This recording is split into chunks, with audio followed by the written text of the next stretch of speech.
हाँ जी गाइस, इस वीडियो का सेशन नंबर 1 आप देख चुके हैं। पार्ट 1 बेसिकली आप देख चुके हैं। कुछ उसमें टेक्निकल इश्यूज आ गए जिसकी वजह से मैं ये सेशन यूट्यूब पर लाइव आकर नहीं ले रहा। मैं इसे रिकॉर्ड कर रहा हूँ और उसके बाद अपलोड कर दिया गया यूट्यूब पर, ठीक है ना।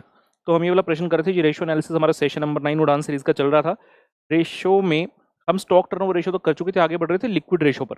तो जहां मैं था उस पॉइंट से स्टार्ट करते हैं। लिक्विड रेशियो, क्वेश्चन ने आपको लिक्विड रेशियो और करंट रेशियो डालकर दिया। इनकी मदद से हमें क्या निकालना है वो देखते हैं। बहुत इंटरेस्टिंग, बहुत इंपॉर्टेंट पॉइंट है। अक्सर क्वेश्चन में जब लिक्विड रेशियो या करंट रेशियो गिवन होता है तो एक आइटम गिवन होती है न्यूमरेटर या डिनोमिनेटर में से, जिसकी मदद से आप दूसरी वैल्यू निकाल लेते हैं। लेकिन यहाँ ऐसा नहीं है। लिक्विड रेशियो कितनी है जी? 1.5।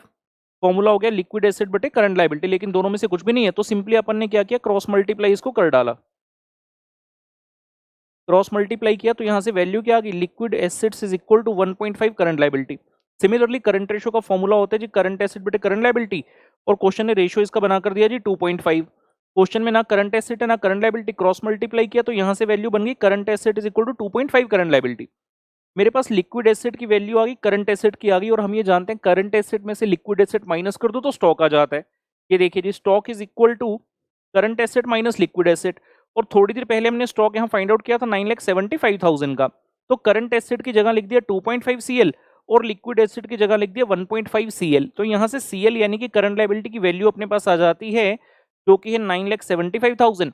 जैसे ही करंट लायबिलिटी आई तो I can easily now find out current asset and liquid asset. तो करंट एसेट था 2.5 इंटू करंट लायबिलिटी और लिक्विड एसेट था 1.5 इंटू करंट लायबिलिटी। वैल्यूज आ गई जी अपने पास 24, 37, 500 एंड 14, 62, 500। अब यहां से हम करेंगे क्या, यहां से हासिल क्या होगा? तो हासिल अभी नहीं हो, हासिल आगे होने वाला है। क्वेश्चन ने डेटर का फॉर्मूला दिया, डेटर कलेक्शन पीरियड। उसका फॉर्मूला अपन जानते हैं 12 month divide by debtor turnover ratio. और ये रेशियो कितना दिया था डेटर कलेक्शन का? 1। तो यहां से आप जब कंप्यूट करोगे तो डेटर टर्नओवर रेशियो आ गया 12 टाइम। और डेटर टर्नओवर रेशियो का फॉर्मूला हमने लगा दिया net credit sales upon average debtor. ध्यान रहे, क्वेश्चन में जब स्टार्टिंग में सेल्स लिखा था 90 लाख, ब्रैकेट में था ऑल क्रेडिट, तो सारी की सारी 90 लाख की सेल यहां आ गई। डेटर टर्नओवर रेशियो 12 यहां आ गया, तो यहां से एवरेज डेटर मिल गया जी अपने को 7,50,000। अब हमें स्टॉक भी पता है, डेटर्स भी पता है। हम ये जानते हैं करंट एसेट के अंदर 3 पार्ट हैं, स्टॉक, डेटर्स और कैश। तो टोटल करंट एसेट 24,37,500 जो है उसमें स्टॉक है, डेटर है, कैश है। या फिर ऐसे कह लो, नहीं तो ऐसे कह लो कि जो लिक्विड एसेट है उसके इसके अंदर क्या क्या होता है, स्टॉक, करंट एसेट के अंदर स्टॉक, डेटर्स, कैश।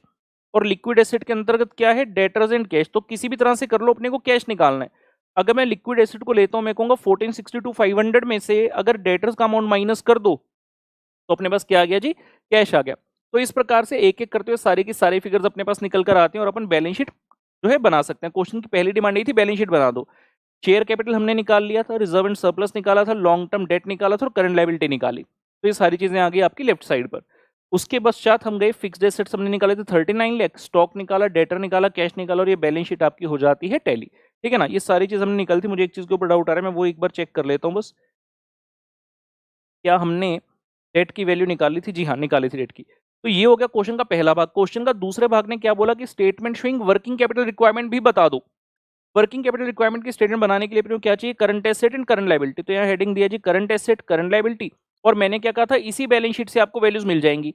तो ये रहे current asset, stock, debtor, cash, तीनों की वैल्यू यहाँ पर डाल दी। उसके अलावा कोई करंट एसेट नहीं, और करंट लायबिलिटी में नाम से ही करंट लायबिलिटी है 9,75,000।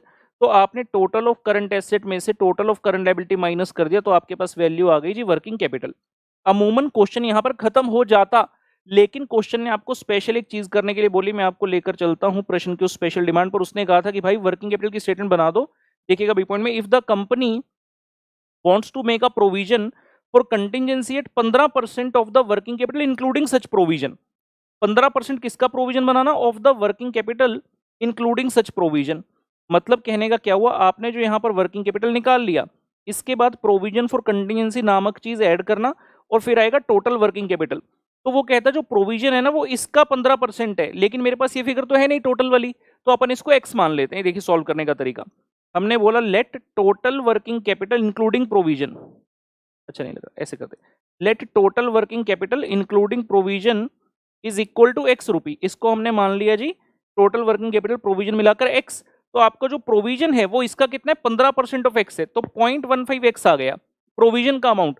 तो जो आपका वर्किंग कैपिटल विदाउट प्रोविजन है, वर्किंग कैपिटल विदाउट प्रोविजन कितना हो गया, टोटल विद प्रोविजन है एक्स, उसमें से 0.15 एक्स की प्रोविजन, तो बिना प्रोविजन वाला हो गया 0.85 एक्स। और ये आपका इस वैल्यू के इक्वल होगा, क्योंकि ये जो आपने वर्किंग कैपिटल निकाला था 1462 500 का, it was without the provision. तो आपने 0.85x को इसके साथ इक्वेट किया और यहां से आपकी x की वैल्यू आई जी 17,20,588 रुपए। ये क्या है, x क्या माना था, total working capital including provision. तो ये आया जी आपका x 17,20,588 और बैलेंस आ गया आपका प्रोविजन फॉर कंटीजेंसी। या तो बैलेंस निकाल लो या फिर उसने कहा था 15% ऑफ x, तो x का अपन ने 15% किया तो वहां से भी आ गया 2,58,088। तो ये वाला पोर्शन हमारा उस पार्ट में नहीं हो पाया था, इसको हमने यहाँ पर कर दिया है खत्म।